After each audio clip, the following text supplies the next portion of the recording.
All right. So Mandalorian episode 5. All right, I'm gonna make this real quick and my thoughts on it. So all right, so you have the Mandalorian. He's flying to Tatooine or whatever, and to work on another project. And so he has Baby Yoda with him, and till you land to this planet, Pelimoto, who's pretty much the mechanic in that planet, and they was at odds for a little bit. She talking about how the ship was really messed up. He had a huge oil leakage, and he's just like, listen, at this moment, I need some rest. I need you to fix this. Do what you can.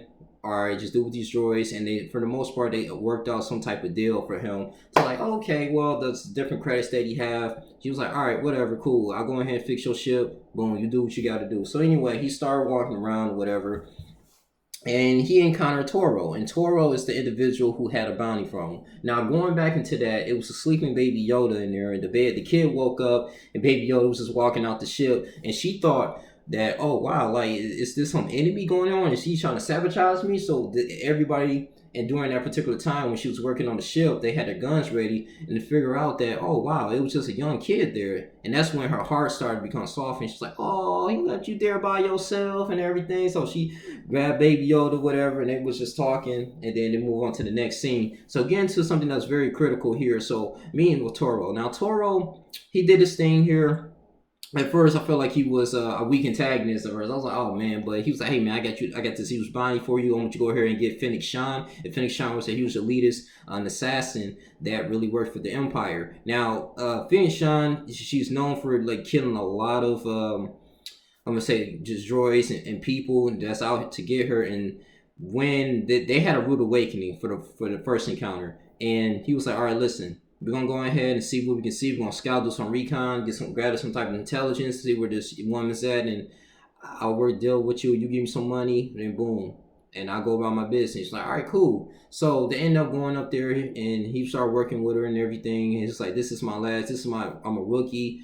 This is what I do. You know, I need this. I need you to work with me, Mandalorian, because she is deadly and has some other people, individuals getting killed. We got to get this bounty on her. And Mandalorian's like, all right, whatever, man. So whatever you see, they was doing with the binoculars. I like how that scene, because if you go back into the old episodes of Star Wars, I think the Star Wars A New Hope, Obi-Wan Kenobi had a similar situation like that in Luke when he encountered with the Sand People. That was funny though. When he encountered the Sand People, they were speaking sign languages and stuff in exchange. He didn't know. And Toro was pretty much, he was acting like an Oblivion character. Like he didn't really know what he got himself into. He did not have any type of street knowledge. And he had to give up some exchanges things to go on to his journey. That was really I think that was very creative in that part. But anyway, so they got into this. They was approaching this woman, see where she was, but till then she was trying to shoot and kill them with her sniper rifle. Now they was like, dang, they was running and everything, and the Mandalorian got shot, but luckily, because his metal and his armor, the Beskar armor, actually helped him out a lot, and so he went up, retreated,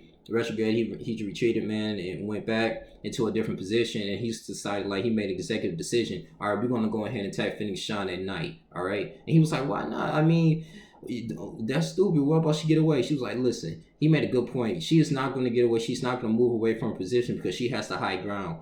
For the most part, she's going to wait for us to go and attack. All right. So, in order way to engage with her, we're going to have to get some type of speeder bikes.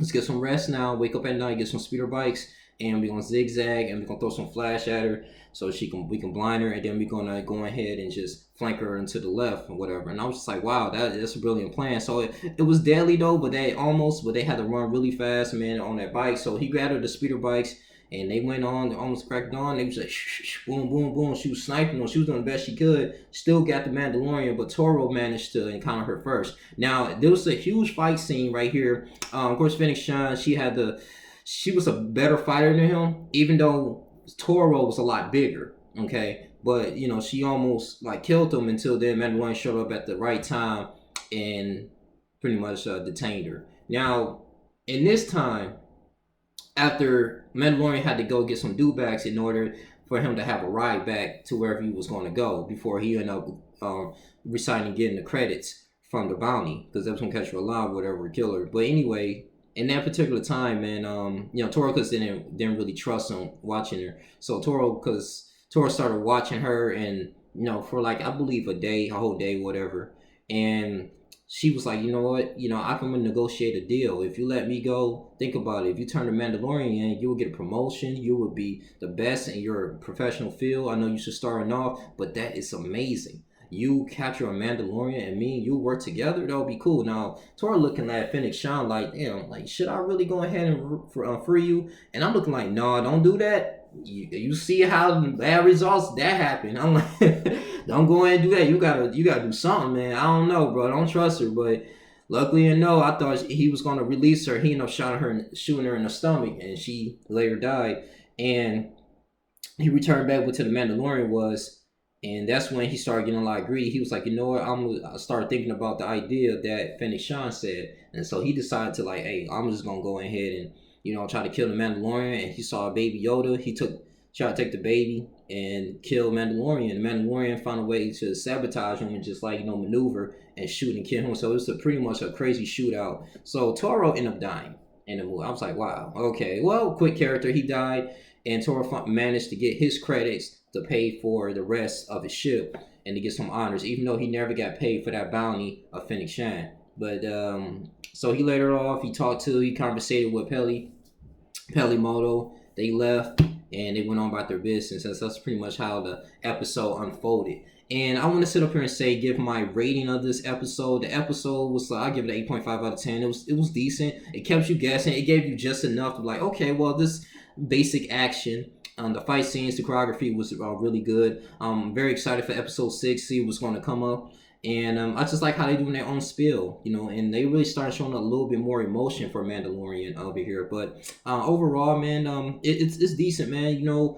Some people have some mixed feelings about episode 5. I just want to throw this out here, how I feel about episode 5. It's not terrible, but I mean, I think the writing could be a little bit better as well. I mean, as far as instance of more, just something not too predictable in a way, man. I mean, I know they gotta start up some type of controversy when Fennec Shand was captured, but I'm just looking like, I mean, you do all that. I just really want to know some more background history of this individual, why she's doing the things that she's do. But I know they probably got limited time. I believe these episodes like 35 minutes long, but anyway, man. Overall, the episode wasn't boring. It was good. It's starting to get a little bit better, so I'm looking forward to episode 6. But this is how I feel about it, and that's the synopsis of episode 5. To be honest with you, man. So we're gonna see what's going on. He's gonna do even more bounties, or we're planning he's gonna head to next. So this your boy Yunglinkjr. You guys continue to like, comment, subscribe. You tell me if you like this episode or not. If you're Star Wars fans here into the Mandalorian, please let's have a conversation. All right, guys, I'm out. Deuces.